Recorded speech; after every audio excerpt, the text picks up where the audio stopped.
Anthology on the bad, short-lived, and forgotten television shows and events in TV history. You are listening to It Was a Thing on TV. So, Charles, your wish has been granted. The blue light means that you get, guess what? What? A second chance. Isn't that nice? Episode 534, submission number 1450, To Tell the Truth in 1990. To Tell the Truth from 1990 aired on NBC from September 3rd of 1990 to May 31st of 1991 for 193 episodes. Oh my gosh, I gotta do some quick math there. That's a lot of crock blocks and a lot of reel-to-reel picture shows. Let me do some quick math here to see if I can get the exact combination of reel-to-reel picture shows and crock blocks. Hold on, guys. I got an update for you guys. I found the ghost of Bill Armstrong. He's back. Well, guys, I'm very happy to be back. I'm sorry that son of a bitch Greg kicked me out 2 weeks ago, but now I'm back here on the show. What are we covering? Don't ask Bill. I'm just going to be imagining that I was on Back to the Future the ride again. Okay, Bill, you do that.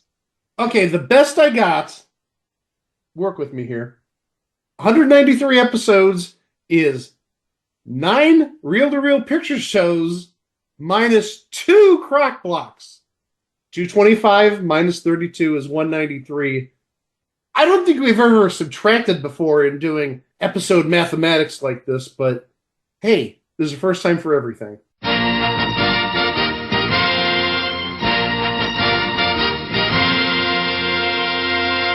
Number 1, what is your name, please? My name is Jeffrey Zaslow. Number 2. Jeffrey Zaslow. Number 3. My name is Jeffrey Zaslow. Only one of these people is the real Jeffrey Zaslow, and is the only one sworn to tell the truth.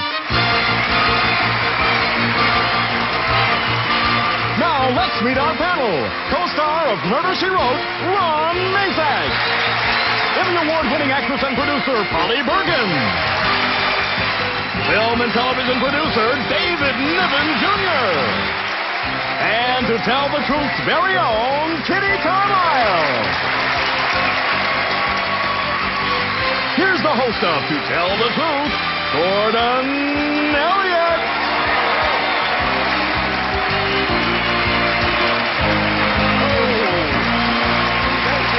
Thank you very much. Thank you. Good morning and welcome. We're jumping ahead to 1990 this time. NBC brought back one of the classic panel shows in television history. Originally, it started out on CBS in 1956 and lasted almost 12 years on CBS before ending up in syndication in 1969. Nice. Damn it! I was going to say, you didn't say it. I was going to praise you, but Chico comes through in the clutch. Yay! So as I was saying, it started in 1969 in syndication and ended in 1978. Then 2 years later, it got the reboot. We already talked about that one with Robin Ward at the helm. Now it's 10 years later, and NBC is trying to add some daytime programming to its lineup. It's struggling a little bit. Well, daytime is struggling at this point. You've got a combination of talk shows on network TV and off-network reruns. NBC, for some reason, said, hey, let's go to this tried and true, venerable format, which I'll be the first to admit, it's a little out of place in 1990. And by that, I just mean it's too classy for 1990.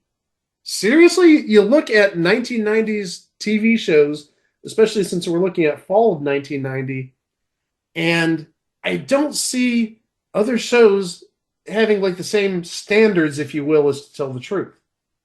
Not to take anything away from Let's Make a Deal, which would have been on NBC at that time, or Wheel of Fortune with Bob Goen, and I think it would have been on CBS at this time. It would have gone back to NBC in 91. And on top of that, you've got Classic Concentration still rolling along, and I'm definitely not putting that in like the same class as the other shows I'm mentioning. That's another top tier show in my opinion. But just watching this like exuded class, I mean, you heard that music, that bold theme music, that just struck a chord with me. It's like, you're here for something special. Something special in 1990, which really didn't exist much. Again, talking about syndicated shows. The Joker's Wild in 1990. Eh. Tic-Tac-Doe in 1990. Mr. Black Card. Oh my gosh. That's all I'm going to say about that. He might deport me at the rate we're going. The Challengers? That is class. And actually, I wanted to add Match Game in 1990 to that list as well of class. Just a higher standard, especially when we look back at these shows, and I can't believe I'm saying this, 35 years later. Guys, we're getting old. I don't know if you guys realize that. We're getting old. My teenage years are now 35 years old. Oh, I need to go take a swig of Geritol or something. I feel my old age setting in. And then there's just, to tell the truth, you have all of these action-packed TV shows. Wheel of Jeopardy is still a thing in syndication, by the way. They're all action-packed. They're all a bunch of moving parts. And then you have To Tell the Truth, which, as engaging and fascinating as it is comparatively boring. But I think the boring is balanced out by the interesting. Yes, it's just interrogation, more or less. I don't think we need to go through how the game is played, but you've got 4 panelists interrogating 3 people, 2 of whom are imposters, and 1 is sworn to tell the truth. You heard it in the open. It's the characters that make the show. It's not necessarily the panelists, even though they brought back some great panelists from back in the old days. The 50s, 60s, 70s. I think Kitty Carlisle did the show in 1980, so we'll say the 80s as well. The game itself, again, just keep it really brief since I think everybody knows the history To Tell the Truth. There's 2 segments, and as I said, 4 celebrities individually query the 3 people who claim to be Mr. X or whatever name you want to put in there. And after I'd say about 30 seconds, maybe 45 seconds at most of interrogation, they go on to the next person until all 4 celebrities have had a chance to interrogate the 3 people. And then they vote on who's the real one. In this version, wrong guesses as to who the real person is pay off at $500 apiece, with $3,000 going to the team if everybody strikes out. After 2 games, they do a modified one-on-one like they did in 1980. But instead of 4 celebrities and the 4 imposters, it is now the 4 celebrities and 1 person with some interesting claim to fame. And this is played by an audience member. And the audience member chooses whether this unknown person is either letter A or letter B. Are they a Broadway dancer or are they a nudist beekeeper? Just throwing that out there. I'm not saying there were nudist beekeepers, but you get the idea. There's like something really interesting and generally something a little off the wall.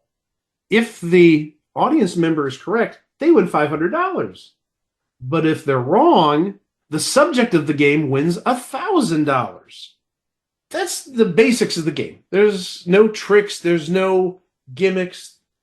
It's just To Tell the Truth with a slightly modified one-on-one game and a little bit higher stakes. Because I think back in the 70s, it was played for, I think, $100 for each wrong answer and $500 for 4 wrong answers. A little bit more money. Beyond the game itself, I think the big thing we need to talk about is the hosts of the show. And I say hosts because realistically, there's like 5 hosts of this show. Starting off with the pilot, and this pilot did air on the East Coast on that September 3rd of 1990, that Labor Day. The host of the pilot was Richard Klein. Richard Klein, we'd know him as Larry Dallas on Three's Company, but he had hosted a number of pilots back in the late 80s and early 90s. I remember he hosted a pilot for Jumble before Wink Martindale did Jumble about 5, 6 years later. He also appeared as a celebrity on a lot of pilots, especially in the late 80s. One that recently popped up online is a pilot for Keynotes, which was hosted by Clint Holmes. And he was the celebrity partner on that pilot. Unfortunately, for some reason, Richard Klein just didn't pan out. The host for the first aired episode, not just the first aired episode, but actually the first 8 weeks of episodes, was Gordon Elliott. We would probably best know him at this time for being on A Current Affair. He was one of the personalities, the journalists on A Current Affair. And I'm surprised we haven't talked about A Current Affair more often. A Current Affair was really big in the late 80s and early 90s. A Current Affair made Maury Povich's career, everybody. Prove to me otherwise. This wasn't Gordon Elliott's only game show gig. We actually did bring him up way back in the Stone Age, like around episode 20 when we talked about millionaire ripoffs. He hosted the one-week wonder called It's Your Chance of a Lifetime. 1 week, 5 episodes, folks. That's how good that show was. I'll tell you this much. It's no $1 million chance of a lifetime with Jim Lang. The $1 million on the $1 million chance of a lifetime was awarded in annuities over 25 years. That might be the case for season 1, but season 2, they gave away 2 cars, and they gave away vacations, and they gave away furniture, and the amount of money that was given away, presumably in the annuity, was $900,000. So that would be, what, $35,000 a year for 20 years, or $36,000 for 25 years? I don't know. I don't care. But the point is, it wasn't just a flat million in an annuity spread out over 25 years. It was prizes and the annuity of about $900,000. But we're not here to talk about that giant keyboard with Jim Lang and the security guards guarding this pile of fake money. No, we're here to talk about To Tell the Truth and Gordon Elliott. Well, actually, we're done talking about Gordon Elliott. We're going to go on to the next host. Starting on week 9, and this host, I think, is the most associated with To Tell the Truth, with all due respect to the other hosts. Starting in week 9, Gordon Elliott was replaced by Lynn Swann, best known as a Hall of Fame wide receiver for the Pittsburgh Steelers back in the 70s and early 80s. And nowadays, isn't he like the athletic director at USC? Or was? Yeah, he was the athletic director at USC. So as I said, he started hosting on week 9, and his run lasted until week 22, until episode 110. Lynn Swann was replaced by Alex Trebek, who would have been doing triple duty at this time because he was still hosting Classic Concentration, and he was hosting some little show of questions and answers with a big game board and a lot of risk. I don't know if you've ever heard of it. It's called Jeopardy! Jeopardy! I don't know how to say it, but he hosted that show. And he hosted for the rest of the series except for 2 episodes. Specifically episodes 121 and 122. So literally after 2 weeks on the job, the guy had to leave. What's up with that? I worked for 20 years at the same place, and they give me crap if I take 1 day off. Yet this guy, he works 2 weeks, and he gets 2 episodes off. Life is unfair. But anyhow, replacing him for those 2 episodes, and for good reason, is Mark Goodson, the guy who essentially came up with To Tell the Truth, or at least the man behind the production company of To Tell the Truth. He stepped in at the last minute to host those 2 episodes. The reason Gordon Elliott left To Tell the Truth after 8 weeks is there was a dispute with his former employers in Australia, and they forced him off American television altogether. So he wasn't on To Tell the Truth. He wasn't on A Current Affair. He was out. And then Lynn Swann, he left the show because his job at ABC Sports forced him to leave. Because I think Lynn Swann at this time would have been like a sideline reporter for, it wasn't Monday Night Football. I think he did college games. Yeah, he did college games for ABC. So maybe there's a little bit of a conflict there, a guy working for NBC and ABC. But also, I'm going to assume this recorded on weekends. And a lot of college sports, especially college football, happens on weekends. So those are the 5 hosts of this show, from 2 pilots to 2 regular episodes to not half of the episodes, but a good chunk of episodes, let's say. Let's go through the celebrities real fast. You're going to hear a lot of the same names. When I was watching To Tell the Truth in 1990, a lot of the panelists repeated over weeks. Not to say there wasn't much variety. There was. But you had the same sort of stable of celebrities who really weren't that bad, even if some of them were maybe not the biggest of names. If we start off with the pilot that aired on the East Coast, the first pilot, the celebrities were Morton Downey Jr., who we've talked about in the past on his talk show back in the day, Cindy Adams, who would have been a reporter on A Current Affair as well, Lynn Swann, who we talked about already, and Lynn Redgrave, who we talked about last week, having that little romance with Jackie Mason on Chicken Soup. Oh, hold on a second. I have something about Lynn Redgrave that I could do an update about. Update. So this came to my attention courtesy of the Instagram feed for Kino Warburg. Now, apparently, in 1999, there was a movie that she did with James Earl Jones called The Annihilation of Fish, which never got released. It had like its premiere at a film festival in Toronto in 1999, but it never got like released, so it was considered a lost film. Well, now it's been found, and Kino Warburg is actually putting out a 4K UHD Blu-ray of it next month. Now, I gotta ask a question. Why would anybody want to kill Abe Vigoda? You said The Annihilation of Fish. Yeah. No.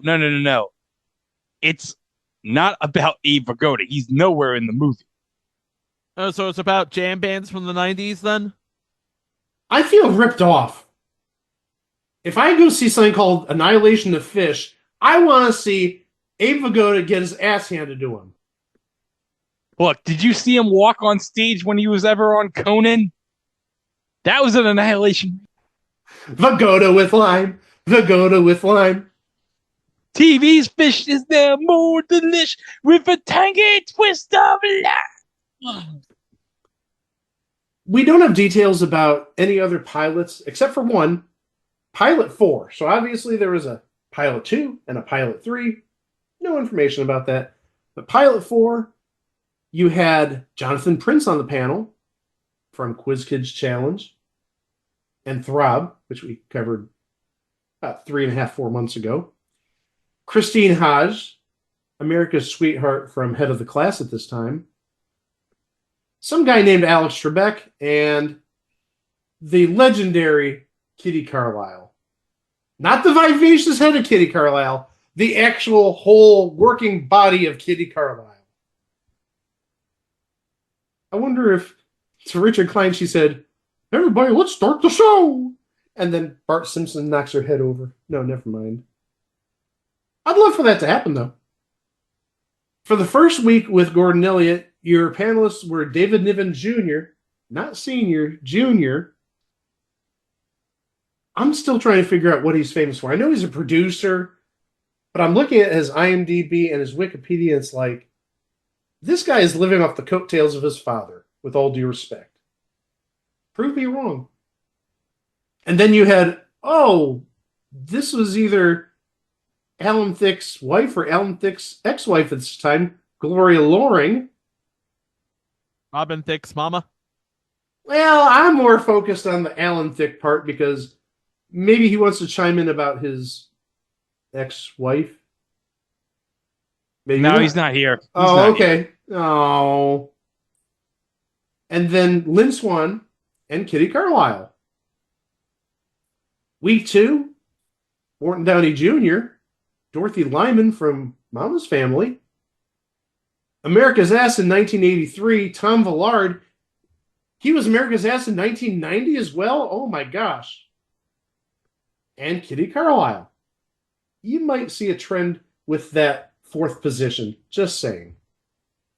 Week 3, Orson Bean, legendary actor. I don't think we need to go any further into him. Marianne Mobley, game show staple from the 70s and 80s. Tom Villard again, and Kitty Carlisle. Week 4, Ron Masak, the Vlasic Pickles Stork. That's how I remember him, but Ron Masak at this time would have been a semi-regular on Murder, She Wrote as one of the sheriffs. But still, you hear the voice. First thing people my age, and probably your age as well, talking about Greg and Chico, you hear the voice, it's the friggin' Vlasic Pickle Stork. Cindy Adams again from A Current Affair, Lynn Swan, and we don't have Kitty Carlisle this week. We've got Betty White. Week 5, David Niven Jr., lawyer Gloria Allred, Lynn Swan, and Sarah Purcell. That one shocked me. I did not think Sarah Purcell was doing much in 1990. Real People would have ended 6 years earlier. I don't even know what she would have been doing in 1990. It's not like she had the Today Show to fall back upon. But yeah, Sarah Purcell was on. Week 6, Ron Masak, Christine Hodge, and then Steve Allen and Jane Meadows. That's a throwback to the 50s and 60s. Hold on a second. Christine Hodge, Steve Allen, and Jane Meadows. This week's edition of Who Are 3 People Who Have Never Been in My Kitchen. But also, oddly enough, who are 3 people you wish were in your kitchen? No, just Christine Hodge. No, you could make dinner for Steve Allen and Jane Meadows, and you could shop with them, talk about the old TV shows, talk about just Christine I've got a Hodge. secret. I don't believe it. I think all 3 would be welcome in your kitchen, but I understand why you single out Christine Hodge. Boy, that would be actually a fun game. Who are 3 people from each week who have never been in your kitchen, just like we did for Just Men. But it's kind of like anticlimactic because there's 4 people on each panel, and who's the odd person out who's not going to be in your kitchen? That's kind of sad. Week 6, Ron Masak, Polly Bergen, another throwback to Tell the Truth in the 60s and 70s and even 1980. David Niven Jr. and Kitty Carlisle. Week 8, David Niven Jr., Marianne Mobley, Lynn Swan, Polly Bergen. So again, you're seeing a lot of, I don't want to say recycled panelists, but panelists who are on for multiple weeks. That's the end of Gordon Elliott's run. Now we go to Lynn Swan, starting with Week 9. Ron Masak, Christine Hodge, Orson Bean, Kitty Carlisle. Week 10, Orson Bean, Marianne Mobley, David Niven Jr., and Kitty Carlisle. Week 11, Ron Masak, Peggy Cass, another person from the 70s and 60s. I don't think she did the 80s version. She might have. But again, a throwback to a prior generation of To Tell the Truth. And Orson Bean and Polly Bergen. Week 12, Monty Hall. I'm guessing a little bit of cross-promotion for Let's Make a Deal at that time. And Vicki Lawrence Schultz. She would be cross-promoting Win, Lose, or Draw at this time because that would have left NBC a year earlier. And then David Niven Jr. and Kitty Carlisle. Week 13, Orson Bean, Betty White, David Niven Jr., Kitty Carlisle. Week 14, Orson Bean, Vicki Lawrence Schultz, Jay Johnstone, and Kitty Carlisle. And I think Jay Johnstone we talked about because I think he was on at least 1 week of Just Men. Because who would he have been playing with in 1983?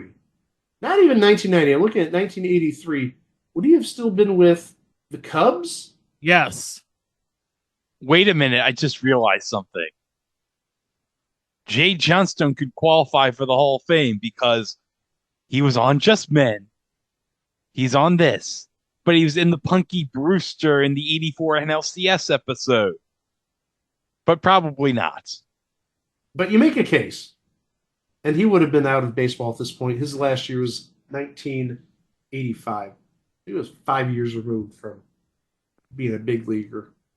Wait, that means he would have been qualifying for that Hall of Fame vote. So I wonder, how much less than 5% did he get on the ballot? I wonder. I'm actually looking it up right now since I've got his baseball reference page up. I do not see anything in terms of Hall of Fame voting. Of course, nobody would want to vote for Jay Johnstone in the Hall of Fame. Man, Bill, I didn't know you had such a passionate case against Jay Johnstone being in the Hall of Fame. I didn't know Bill Armstrong was that interested in baseball. Looking at the Hall of Fame statistics part of Baseball Reference, I'm going to guess that Jay Johnstone did not get the 5% to be on the ballot a second year. Because it says here, Gray Ink, average Hall of Famer has 144 score. Jay Johnstone's score was 7. Hall of Fame Monitor, likely Hall of Famer is 100. Jay Johnstone had a score of 10. His career WAR was 16.7. You're not making the Hall of Fame there. I'm sorry. Especially since it says here, Hall of Fame right fielders on average, they have a career WAR of 70. 16.7 is not getting you in the Hall of Fame. Week 15, we had Orson Bean, Christine Hodge, David Niven Jr., and Kitty Carlisle. Week 16, Orson Bean, Vicki Lawrence Schultz, Chris Lemon, so this would have been 3 years before Jizzle Drizzle, and Polly Bergen. Nothing for Jizzle Drizzle? Jizzle Drizzle, R.I.P. Well, you know what? I bet if you saw the Jizzle Drizzle, it'd get a bigger pop than Hulk Hogan's gotten at WWE shows lately. And for more about that, listen to the It Was a Thing on TV Presents that I did with Dane.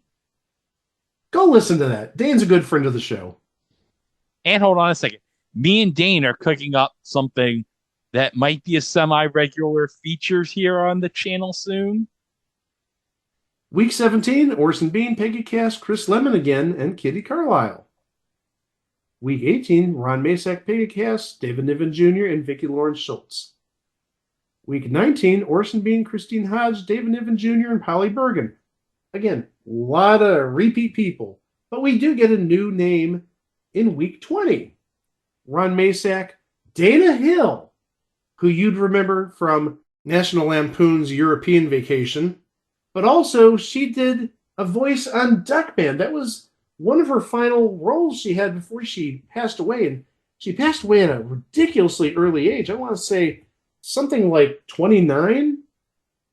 Take a look at Wikipedia. 32. But yeah, you'd know her as Audrey Griswold, specifically on National Lampoon's European Vacation. It wouldn't have been Christmas Vacation because that was Juliette Lewis who played Audrey. Yes. Well, we all know who played Rusty in Christmas Vacation. Yeah, what's his name from Big Bang Theory? Johnny Galecki. Yeah, Johnny Galecki. I knew that.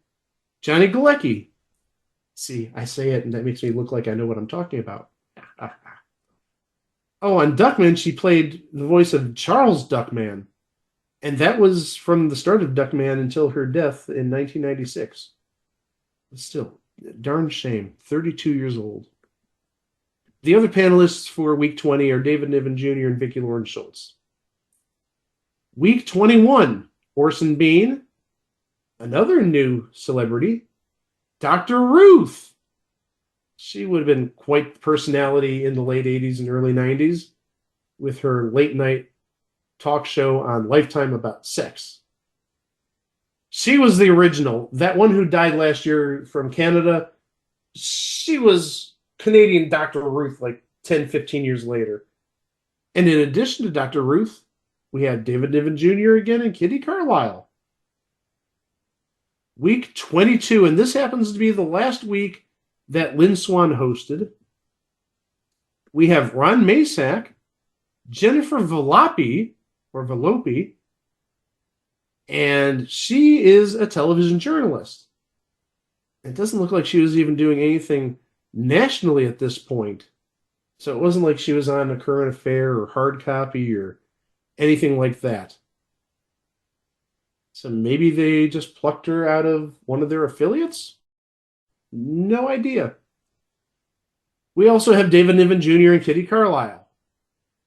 If I'm not mistaken, Jennifer Volpe would have been working at WWOR Channel 9 at this point. Which would have still been a superstation, so she did have exposure in that regard. But just seems kind of weird that if she's just a regular anchor or a reporter, they just pluck her from WWOR and put her on a big stage. Just seems kind of odd to me. Now that week 22 is done, Lynn Swan is out, Alex Trebek is in. For week 23, again, one new name. We have Orson Bean, Betty White, Richard Mall, Bull from Night Court, and Kitty Carlisle. Week 24, Ron Masak, Dana Hill, Walt Willey, another new name, and the only place I know him from, I think he's a soap opera person, but he popped up at least on a week of Match Game in 1990. So maybe this is where his star was brightest, kind of, sort of. And he was known for being on All My Children. Played Jackson Montgomery. That name sounds like a soap opera character. Jackson Montgomery. In addition to Ron Masak, Dana Hill, and Walt Willey, we had Cindy Adams to end the second week of Alex Trebek's run. The third week, and this is the week with Mark Goodson hosting for 2 episodes while Alex Trebek was on paternity leave, kind of, sort of, even though it wasn't really paternity leave. His wife just gave birth before the taping started, and he rushed out of there, and they threw old man Goodson at the helm. So for week 25, we have Orson Bean, Gloria Loring, David Niven Jr., and Cindy Adams. For week 26, Ron Masak, Dana Hill, David Niven Jr., Kitty Carlisle. Week 27, Orson Bean, Vicki Lawrence Schultz, another new addition to the panel, Robin Leach. So we're talking Lifestyles of the Rich and Famous. He was Lifestyles of the Rich and Famous. Oh, yeah. Robin Leach gave you the goods on what was in these rich celebrities' frickin' houses. And also, Kitty Carlisle was on this week. Week 28, Ron Masak, Dana Hill, David Niven Jr., Kitty Carlisle. Week 29, Orson Bean, Vicki Lawrence Schultz, Rex Reed. Again, a throwback to the 70s. I don't think he did many game shows in the 80s, but 70s, I know he was on You Don't Say. I'm sure he had to have done some panel show in the 70s, whether it's To Tell the Truth. Maybe What's My Line? I seem to remember a young Rex Reed on one of those shows. Definitely wasn't I've Got a Secret back in 72. But in addition to Rex Reed, known movie critic, we have Kitty Carlisle. Week 30, we have Orson Bean, Dana Hill, David Niven Jr., Kitty Carlisle. Week 31, Ron Masak, Shelley Taylor Morgan. I believe this is another soap opera veteran because, again, I think she was a celebrity who was on at least 1 week of Match Game in 1990. But in addition to Shelley Taylor Morgan, we have a second first-time panelist in Soupy Sales. And Soupy Sales, he, I think, was the big draw on What's My Line in the 60s and 70s, the syndicated version. So he's a veteran of the panel show. And we have Kitty Carlisle on again. Week 32, Orson Bean, Vicki Lawrence Schultz, David Niven Jr., Kitty Carlisle. Gets a little tricky at week 33 because 3 of the panelists are on the entire week, and then there's 4 people rotating as panelists on this week of shows. Orson Bean is on every episode this week, as is Dana Hill, as is Kitty Carlisle. But then you have Frank Runyon on Monday, Ron Masak on Tuesday and Thursday, Timothy Gibbs on Wednesday, and Michael Sabatino on Friday. So that's an interesting lineup. Why they had 4 people rotating in that third position on the panel that week. Frank Runyon, he was Steve Andropoulos on As the World Turns. Timothy Gibbs, he was on One Life to Live. This sounds like a rotating soap star position for this week, even though Ron Masak, as far as I know, was never on a soap opera. Michael Sabatino, he was on Days of Our Lives. So at least to tell the truth, and NBC in this case, they're keeping it in-house, at least for 2 of the panelists. Can't say that about One Life to Live. Michael Sabatino, he played Lawrence Alamain on 457 episodes of Days of Our Lives, starting in 1990 and going through 2011.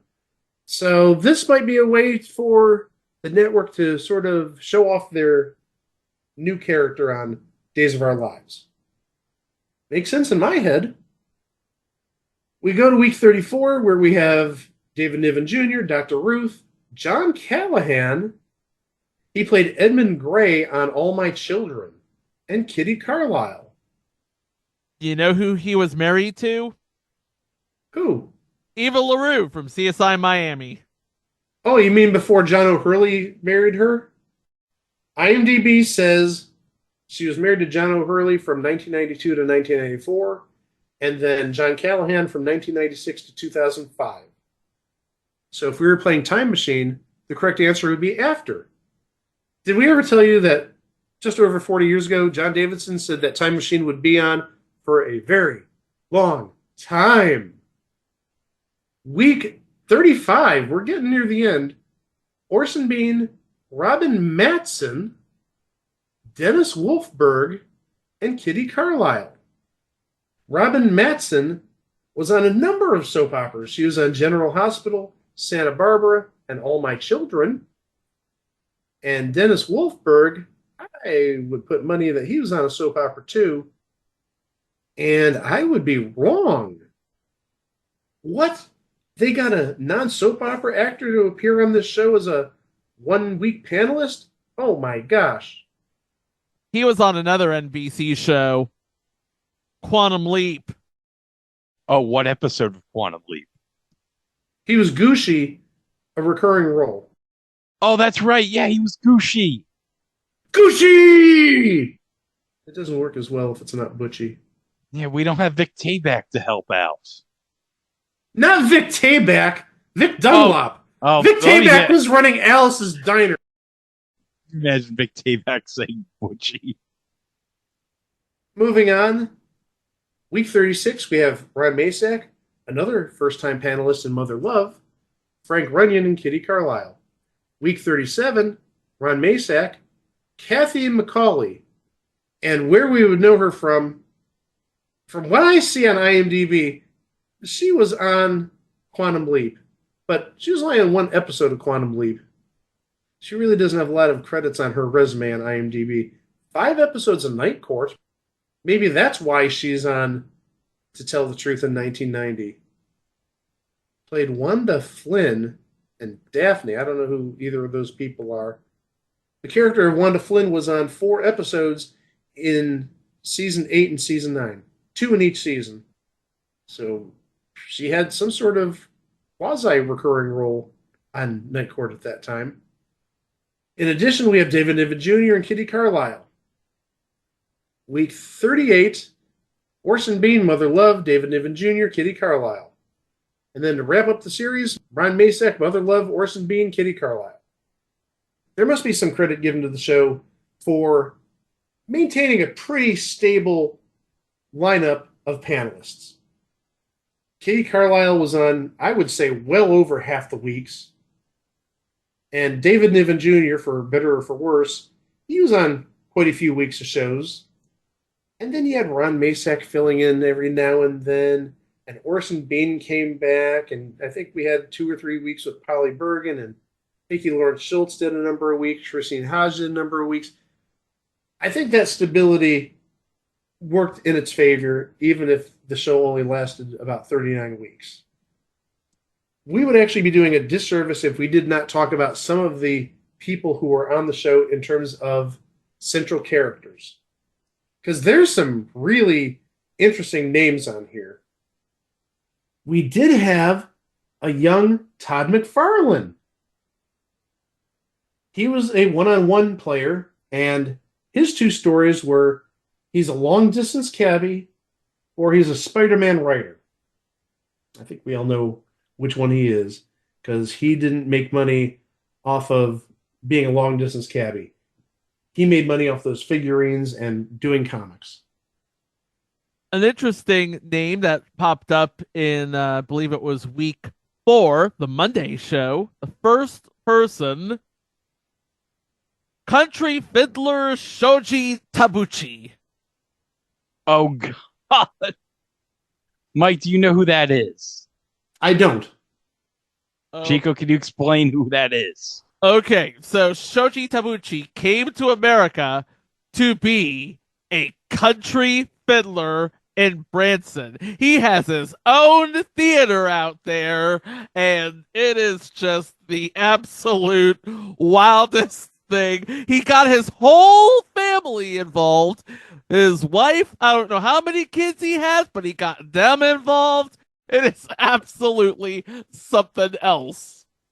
Ben at the Oddity Archive has a video of his from one of his shows. I see he's passed. Yeah.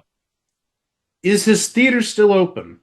I believe it is not. I believe it is since closed, because I know Ben was trying to go to that theater because apparently, now this is what I was told, apparently it has like one of the best bathrooms in the country.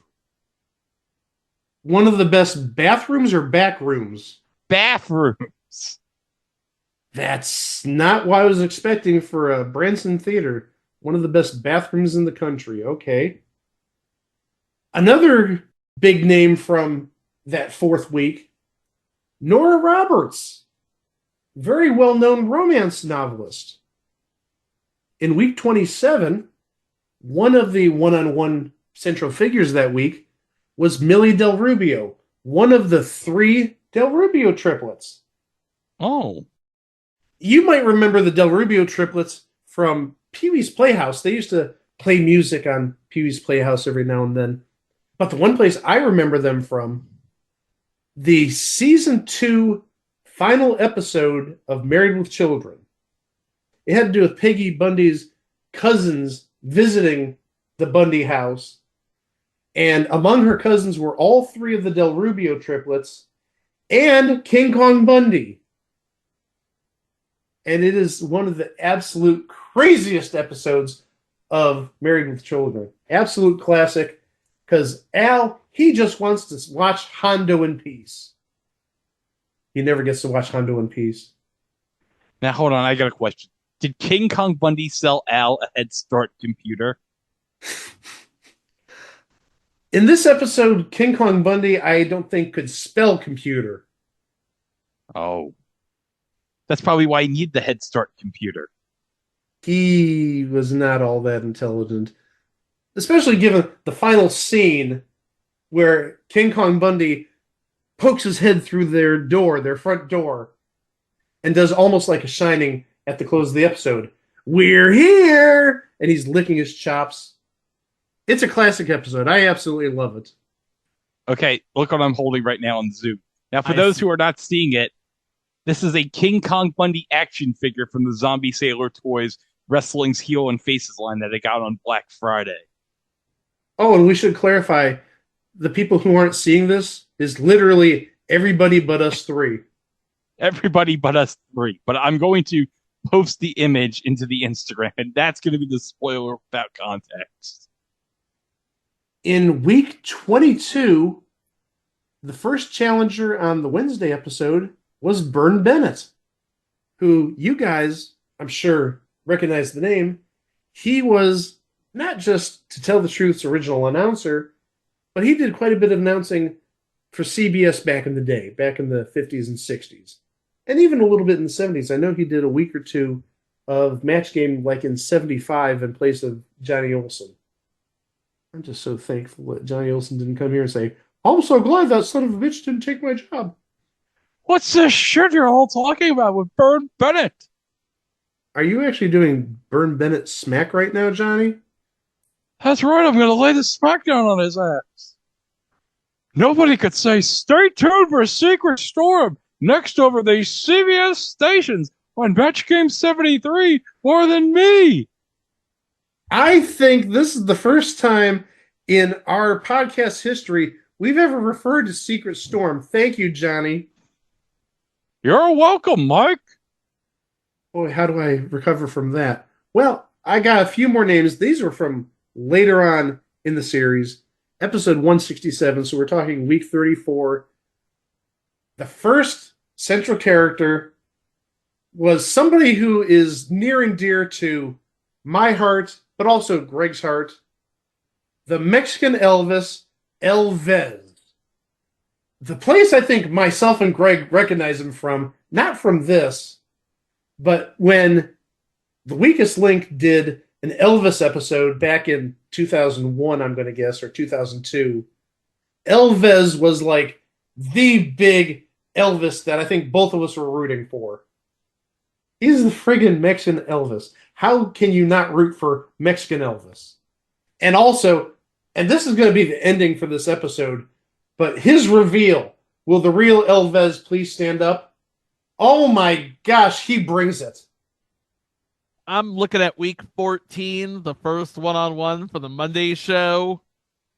She was either Miss Teen USA or Governor Pete Wilson's daughter. Turns out she was Miss Teen USA. It was Miss Teen USA 1991, Bridget Wilson. Oh, the future Mrs. Pete Sampras. Correct. A few more names, and then we're going to wrap things up. On episode 172, the first central character was Joan Howard Moorer, Mo Howard's daughter. 3 days later, on episode 175, the one-on-one central character was Erin Murphy, who was either a plastic surgery model or Tabitha on Bewitched. As everybody probably knows, because you're listening to a TV podcast, Erin Murphy was Tabitha on Bewitched. So a pretty big name there for one-on-one. Two more names from right near the end of the run. Skipping ahead to episode 182 in week 37, the first central character is a bodybuilder and TV host, a big name, at least in my mind, back in the 80s and 90s, Corey Everson. She was one of those people who hosted the fitness shows on ESPN and would help you get up in the morning, if you know what I mean. Oh, God. But she did. Not even joking. That was heaven for a young 16-year-old Mikey back then. Mike, I don't want to know what you were doing. I'm sure the kids would call it something in 2025, but no, I don't want to know what you were doing when you were watching those things. No, I don't. Greg, they didn't have teenage eugenics back in the day, so I hope that answers your question. Okay. I could see that being a thing. It's eugenics for kids, and it's orange flavored. Oh. No. Hey, let's talk about the first guy on episode 155, a stand-up comedian who lost 175 pounds, Bob Zaney. Bob Zaney. He's still around nowadays. The last name to end this segment, and literally we're going to go right to the end. The last episode, the one-on-one segment, the last central character on this series, he was just named Mr. X. But we would find out his name is Paul Alter. He was either a composer or the To Tell the Truth director. And again, if you're listening to a TV podcast, you may recognize that name. Paul Alter was the director of To Tell the Truth. So that's it. We've gone through 39 weeks of shows and a pretty good stable of panelists. Why did the show end? I think we know the answer. The daytime game show was really fading away in 1990.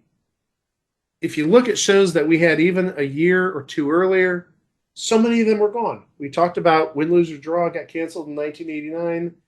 We could talk about Scrabble. That ended in 1990. Sale of the Century ended in 1989. Super Password ended in 1989. Match Game in 1990 only lasted till summer of 91. That lasted roughly a year. The daytime game show was becoming a thing of the past.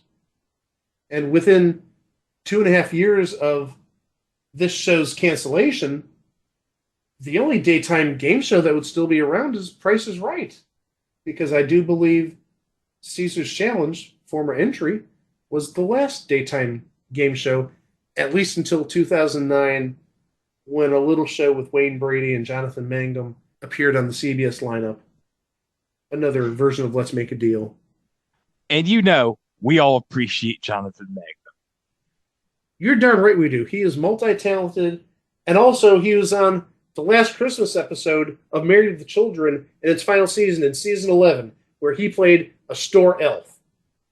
You know, Mike, he was the Tony Shalhoub of Strip Mall. It made his career. Yes. No disagreement here. Strip Mall made Jonathan Mangum's career. That is amazing. Once To Tell the Truth was canceled in 1991, it was replaced by something I mentioned earlier in the show, off-network reruns of Full House, which is weird given Full House is an ABC show and NBC is rerunning it. Go figure. It probably also didn't help that To Tell the Truth aired at 11 a.m., right smack dab against the first half hour of The Price is Right. Not to take anything away from the home show, which would have been airing on ABC at this point, the first half hour of the home show. So maybe the combination of The Price is Right just being eternal at this point, and the home show, which still had a good following, maybe it just couldn't overcome that 1-2 combination.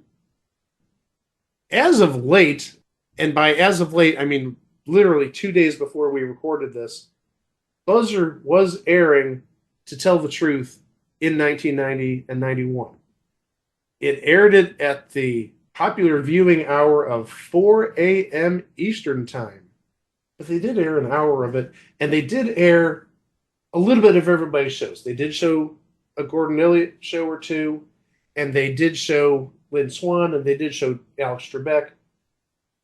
I can't really say that I saw enough of it to see if Mark Goodson's episodes popped up. But we did get a little sampling of what's out there. Now with that, we're done with To Tell the Truth in 1990, and to tell the truth, it was a great show. It just came up maybe at the wrong time. Maybe it wasn't meant to be a daytime show. Maybe it would have worked a little bit better a couple years earlier. Maybe in syndication. Who knows? But to tell the truth, it's just a thing on TV. You can find us at our website, itwasathingontv.com, on Facebook at It Was a Thing on TV Podcast, and elsewhere at It Was a Thing on TV. You can find us on any podcast player, and we're also on YouTube, where you can subscribe to our channel to keep up to date with our releases, including what's coming up next time. We have the lead up to the Super Bowl coming up, because next week will be the big game. At the time we're recording this, we don't know who's going to be playing in the big game. I know. I'm going to say it right now. Are you going to do the bit where it's like, it's going to be the Kansas City Chiefs? No, I'm going to make a flat-out declaration as who we're going to see in this coming Super Bowl. Okay. It's going to be the Chiefs. It's going to be the Eagles. Bank on it. It's going to be a rematch of 2 years ago. And the thing is, I will not edit this if my prediction is wrong. So I will stand by this. So if you hear this on Thursday and you're like, Mike, you idiot, it's the Bills versus the... I almost said the Redskins. No, can't say that. The Bills... No. The Bills versus the Commanders. Okay, I made a mistake, but I'm standing by it. Chiefs, Eagles. Well, wait, what if it's Chiefs Commanders? I'm standing by my pick. Chiefs, Eagles. That's it. You are not denying Patrick Mahomes another chance at a Super Bowl, and I don't see any way anybody's stopping Saquon Barkley. No. But I will say this. Jaden Daniels, hell of a rookie year. He is the guy you did not see coming, and when if you saw him coming, it's already too late. This guy is special. I'm sure Carl saw him coming for obvious reasons. Hi, Carl. Hi, Carl. Carl Baton-Nanalewski from... No. I just wanted to say the last name. No, I know it's Carl you're talking about. Yeah, he knew he was going to be something special because he played down at LSU. Also, I don't think it's really a surprise. He was the number 2 pick. Number 2 picks shouldn't be that bad. But enough about that. What are we actually going to be talking about on Monday without spoiling too much information? Even though literally on our socials, Greg posted a picture of what we're going to be covering. Listen, we all appreciate Tony Danza. We all appreciate everything he's done for television. But what happens if, like, Tony Danza decided, you know what? I'm going to have like a normal occupation that regular people do. Maybe like a garbage picker or something. But what if somehow that garbage picker like went all Vince Papale and was in an Invincible-like situation well before Invincible ever came out? Okay, I've got one question. Does he play Tony on this? Sadly, no. Oh. But you know what? This is a real good stretch for Tony. He's going to play somebody not named Tony. That's a challenge. I will legitimately give you points there. You might say it's a phenomenon that he's not playing a guy named Tony. But you'll find out more about that next time right here. It Was the Thing on TV. For myself, Greg, for Mike, and for Chico.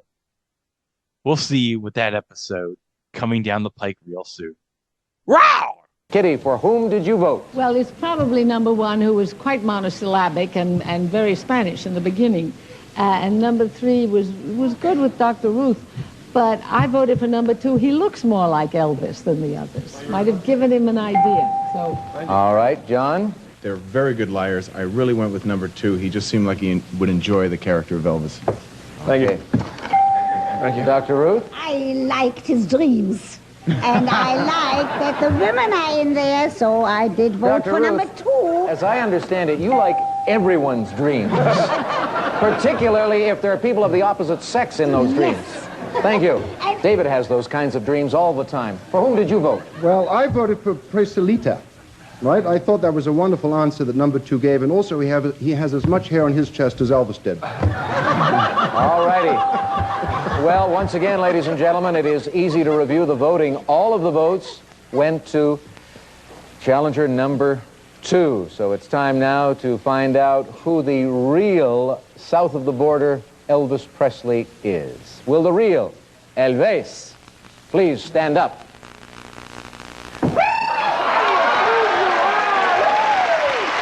I fooled you, yes.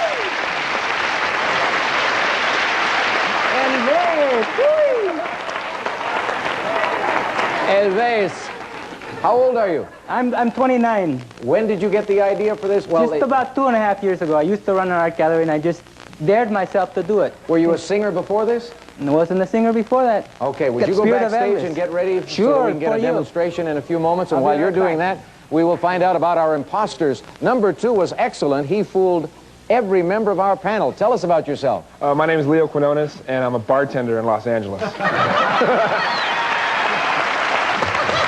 And number 3, tell us about yourself, please. My name is David Morales, and I sell fragrances for department stores. Fragrances? Aha, the perfume man. Well, gentlemen, you managed to stump the panel, and that means the team will receive $3,000. And our congratulations for being with us today on To Tell the Truth.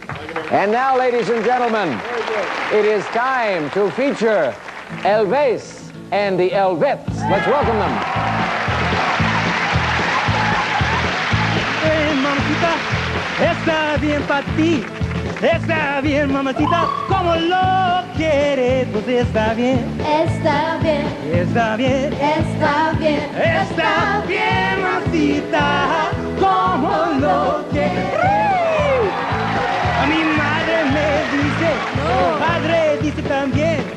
Hijo, esta chica es mala, no es bien, but that's alright. Está bien. Está bien. Está bien. Está bien, mamacita, como lo quieres.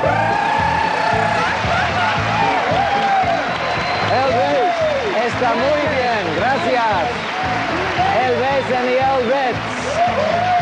When we come back, we'll have a woman who blew the whistle on the trucking industry, and she hasn't worked as a trucker since, right after this.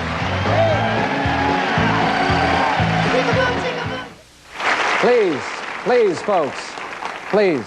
Elvis has left the studio. He's not here.